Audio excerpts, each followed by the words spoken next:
And good Saturday morning, everyone. I'm Paula Ferris here at ABC World Headquarters in New York, and this is an ABC News digital report. Developing right now, snow is blanketing much of the eastern part of the country this morning, from Kentucky all the way to New York and just outside of Boston. Look at this. They're still feeling it now.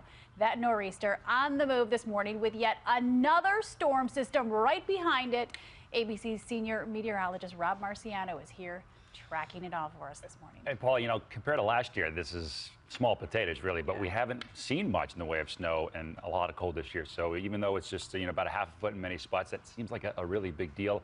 For the most part, the roads are okay, but you go away from Manhattan and it's much, much worse. We're going to start off with some of the snowfall totals. Newark, New Jersey, that's a record 5.1 inches. Islip, 3.1. You go into parts of Pennsylvania, 8 and even close to 9 inches in some parts of New Jersey. And in some cases, that's less than 45 minutes from New York City. So still some winter weather advisories and winter storm warnings up.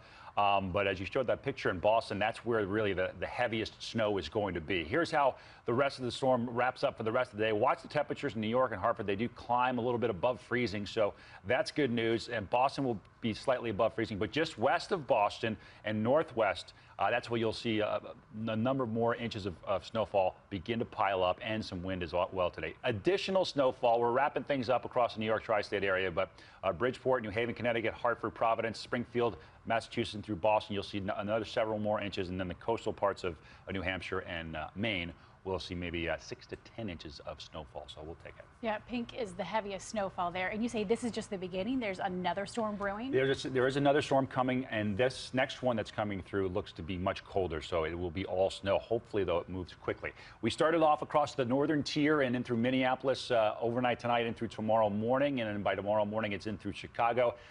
Generally speaking, 2, 3, maybe 4 inches of snow from Indianapolis to Columbus, Ohio, and through Pittsburgh. By Monday morning, it'll be in the D.C., Philadelphia, and New York City area, right in time for the morning rush. There's some uncertainty as to how long it hangs out on the coastline and how strong it gets. Some indications show that it may stay there for a day and a half, and that could mean some trouble from New York to Boston. We'll be watching this system, but it's been fairly quiet winter, so we just got to kind of grin and bear it, Paula. That's right. I guess we can dust off those snow shovels. Yeah, and get your winter, sweaters on and come out there in the snow with me. I'm here in the comfy indoors where it's nice and warm. We'll let you go do your work and go measure the snow. Well, you look great. I'll see you tomorrow in January. All right, Paula, okay? sounds good. Good to see you.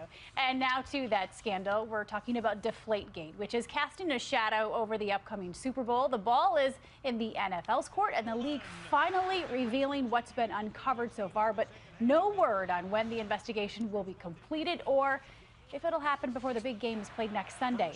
ABC's Lindsay Janis has the latest. Deflategate. Deflategate. Deflategate. Overnight, the NFL confirming it has evidence that footballs used by the Patriots in their big win against the Colts last Sunday were underinflated. Touchdown! Despite star quarterback Tom Brady denying his involvement on national TV, I have no knowledge of any wrongdoing. The league vowing to find out why and potentially who deflated those footballs. In a statement writing, nearly 40 interviews have been conducted. But according to Brady, he's not one of them. The league has not spoken to you, contacted you? No, but they may.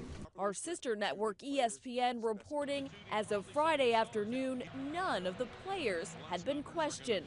On Thursday, Brady answering the question, is he a cheater? I don't believe so. I feel like I've always played within the rules. That answer now being scrutinized. He hesitated, and then he said, I don't think so. Well, if I'm asked that question, I am absolutely not a cheater. A string of retired NFL quarterbacks piling on. I didn't believe Tom Brady. Quarterbacks are so particular about the footballs they throw in these football games. That doesn't happen unless the quarterback wants that to happen. Brady says he did choose the balls, and officials say they passed inspection 2 hours and 15 minutes before the game. As the Patriots take the field. After that, this former Chicago Bears ball boy says those balls would have been watched closely. There are thousands of people around, fans, cameras, media members, officials. That is something that would have taken quite a bit of sneaking around to accomplish. The NFL is vowing to push ahead with this investigation without any compromise or delay. It says it will be thorough and objective. It has hired an independent investigator, the same attorney that looked into the Miami Dolphins bullying scandal. In addition, it's hired a specialized firm to help sift through video and electronic communications. In the coming days, it says it's going to be conducting more of those interviews, perhaps with players, possibly even with the man at the center of all of this, Tom Brady. Paula? All right, Super Bowl 49 just a week from today. ABC's Lindsay Janis from outside the league's headquarters. Our thanks to you, Lindsay. We said that Rob was going to go back out storm chase, but he's so fascinated with Deflategate. You do have an interesting perspective. Of course, we've been talking weather really can affect football, but it has to be really cold. It was just 50 degrees at this game. Well, for one thing, actually, technically speaking, the colder it gets, the more that ball is going to deflate naturally. You and I were talking about the ideal gas law, as you pointed out, from 8th grade science class. EV equals nRT. Oh, I thought you were talking about E equals MC squared. Well, that's another whole thing. Else. But yeah. So yeah, and obviously it's easier to throw and catch. I just remember from playing football with my friends in the cold. It hurts to catch that ball when it's really hard. It feels like a rock. And it's obviously harder to throw. So, but you made some of those players upset. We didn't show that part, but you interviewed some of the players in the locker room. I don't necessarily think they were upset. I just think that they're tired of the story. They're ready to move on from this. And really, what more can they say until the NFL wraps up its investigation? They're looking at video evidence, forensic evidence over the next couple of days. This is going to drag into Super Bowl week, be a distraction for Tom Brady, three-time Super Bowl champ. You know, as much as I'm not a Patriots fan, I think I've been vocal about that, but I do respect the fact that they're a well-run organization and they compete and win a lot. And I just wish they didn't do stuff like this allegedly to tarnish their image because you know, they're a good football club. Yes, they are. And you know what?